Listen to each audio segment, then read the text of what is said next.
Dear friends at Freedom Saul and Christ Lutheran churches, I am so disappointed that we cannot be together for worship this Sunday morning. This morning, I just wanted to bring to you a sermon and a message, and I encourage you over this week to read our appointed gospel lesson for Sunday morning, which is from St. John's Gospel, chapter 9. It's the whole entire chapter, which is a long reading. So read it in parts or read it in one sitting. But I encourage you to read it a couple of times this week and to read it and to see different parts of how Jesus speaks to us in this gospel. For this message, we'll be focused on that gospel, and as well we'll make that available in the prayers that are available for Sunday morning also. So we'll make sure that you have those on the website as well, so that you can pray them this week and that we can think about each other during this time when we're isolated and we're away, and we can think about each other and hold each other in prayer. So the Lord be with you. Thank you.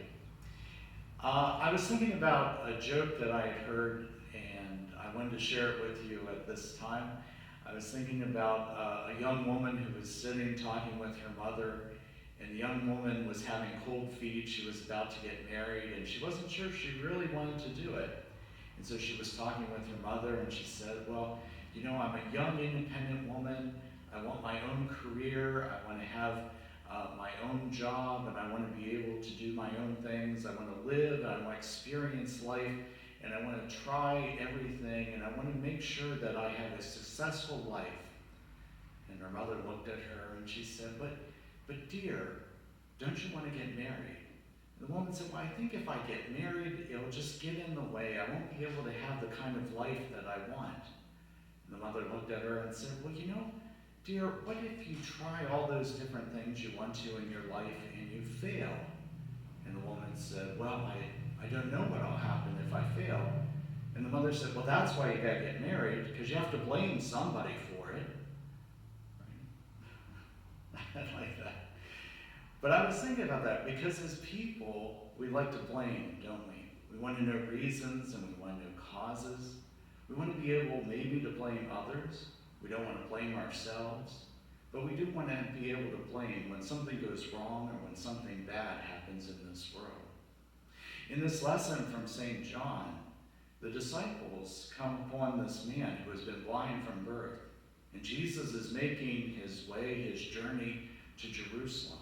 He's going to the cross. He's already told the disciples that he must go to the cross and must die for God's people. And so as they come across this man, the disciples want to know from Jesus, they want to say, who is to blame for him being blind? Whose fault is it, really? Is it the sins of this man, or is it the sins of his parents?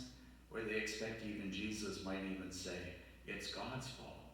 Well, Jesus does kind of allude that it's God's fault, but instead he says it's not about sin. This blindness in the man is about goodness, because something good is about to happen. And although the disciples want to cast blame, just like normal people, Jesus instead says that there is not blame here, but there is instead this goodness that has come from God. And so Jesus spits, he makes this little bit of mud, he puts it on the eyes of this blind man. He sends him to the holy pool there by the temple, and he washes his eyes, and suddenly he can see. It's amazing, and it's a wonderful time. And there, in the presence of Jesus, that man is made able to see. The one who was blind can now see. Of course, you probably, in your head, it probably has a trigger, doesn't it? Because those are the words from Amazing Grace, right? I was blind, but now I see. How amazing that must have been. How wonderful that must have felt, that blind man being able to see. The disciples must have been amazed. They had seen Jesus do other miracles, but this was incredible. This was something so amazing that no one had ever seen it before. And it was amazing that those disciples had seen it, and the crowds there who had known this man to be blind all of a sudden realized that now he can see. It's an amazing thing to think about. It's an amazing thing to think that someone who had been blind from birth all of a sudden can now see. But there's an interesting thing that takes place. The whole community who begins to hear about this, the whole community who begins to experience this, all of a sudden becomes divided. They don't come together because of this great miracle. They don't come together as God's people. Instead, they become divided. The Pharisees, the elders, the chief priests, the ones who were running the temple, the ones who were the religious leaders, they all of a sudden begin questioning this. Why has this happened? And they even question why Jesus does it on the Sabbath. Why does Jesus heal people and allow them to see on the day which is set aside to do no work? They're not excited about the miracle. Instead, they are threatened. They don't want the people to rejoice around Jesus. They don't want this to even get out into the public. And then we have this man who is questioned by them, and again, he tells them that it is Jesus who healed him, it is Jesus who made him to see. He doesn't back off, he doesn't become timid or shy, he doesn't come up with other reasons, but he points to Jesus as a worker from God who has healed him and has made him whole. And then his parents come, and his parents know that in the community, that if they say that Jesus is God, if he is the Messiah, then they will be thrown out. Anyone who confessed him to be the Messiah would leave that community. They would be blackballed from that community. They could no longer be a part of that community to worship God. And so they come before him and they try to wiggle out of it. They try that little bit of wiggle room that they have to say that they don't know how this happened, but they do know that that is their son. See, again, the community is divided. They don't want to stand together with the community. They don't want to come around the community with God and with Jesus at the center. But instead, they divide themselves. Now, as I think about these last few weeks, as I think about this last week that we've had to spend isolated, it's so easy to feel divided. It's so easy for our communities to be divided. It's so easy to let fear and to let despair and to let sadness, to let the thoughts of the future decide how we are going to be as a community.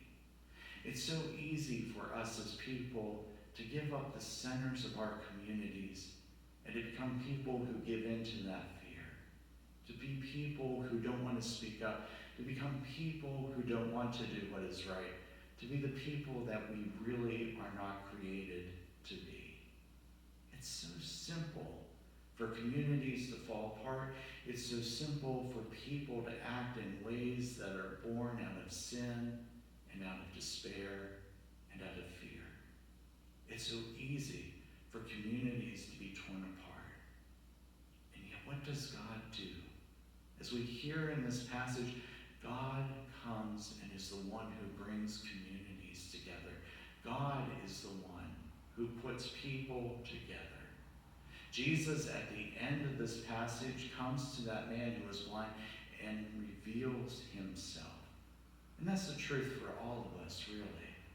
In this world, it is Jesus who reveals himself to us time and time again, who calls us to be in community, who calls us to be people who want to be together, to be people who can center our lives on Jesus Christ, and to be people who really want to care about each other. It's so difficult in this world with sin and the brokenness that takes place, with the things that can take place outside church walls, the things that can take place outside of our own homes, that people can become afraid and that they can break down their communities.